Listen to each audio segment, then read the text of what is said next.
Symposium on ethnomusicology and performance studies শিরোনামের এই আয়োজনে নিজেদের পরিবেশনা তুলে ধরেছেন শিকাগো বিশ্ববিদ্যালয়ের রেহানা খেসগি, ঢাকা বিশ্ববিদ্যালয়ের ডক্টর সাইম রানা ও শাহমান মৈশান। রেহানা খেসগি কাজ করেছেন আসামের বিহু সঙ্গীত নিয়ে, সাইম রানা কাজ করেছেন বাদ্যযন্ত্রের অনুষঙ্গ ও নামকরণ নিয়ে। শাহমান মৈশান তার পরিবেশনা তুলে ধরেন পরিবেশন শিল্পের সামাজিক নননতাত্ত্বিক যে ধারণায়ন তার ক্রম ইতিহাস নিয়ে। একাডেমিক পর্যায়ে এটা আজকে আধুনিক বিশ্বে অনেক বিশ্ববিদ্যালয়ে পাঠ্য, কিন্তু আমাদের দেশে এখনও এটা পাঠ্যক্রমে আসেনি।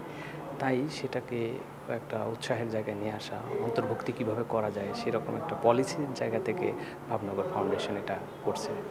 বাংলার ভাষা, সাহিত্য, শিক্ষা ও সংস্কৃতি চর্চার বহুমাত্রিক ঐতিহ্যিক পরিচয়কে গবেষণার মাধ্যমে সর্বস্তরের মানুষের সামনে তুলে ধরার লক্ষ্যেই প্রতিষ্ঠিত হয়েছে ভাবনগর ফাউন্ডেশন। বাংলাদেশে প্রায় অচর্চিত নৃবিজ্ঞানের শাখা এথনোমিউজিকোলজি চর্চার পরিসর গড়ে তোলাও এ সিম্পোজিয়ামের একটি লক্ষ্য বলে জানালেন ভাবনগর ফাউন্ডেশনের কর্ণধার এ লোক গবেষক।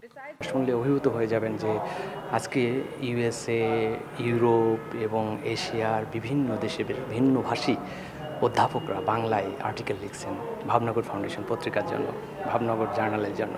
খুব শীঘ্রই, হয়তো জানুয়ারির ফার্স্ট উইকে সেটা প্রকাশিত হবে।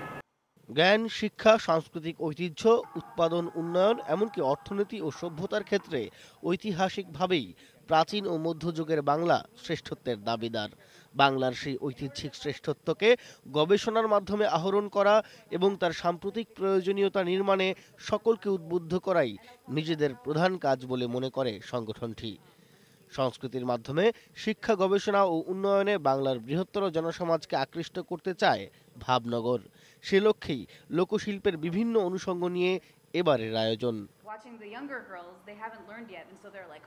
শিমুল সালাহুদ্দিন, ইন্ডিপেন্ডেন্ট নিউজ।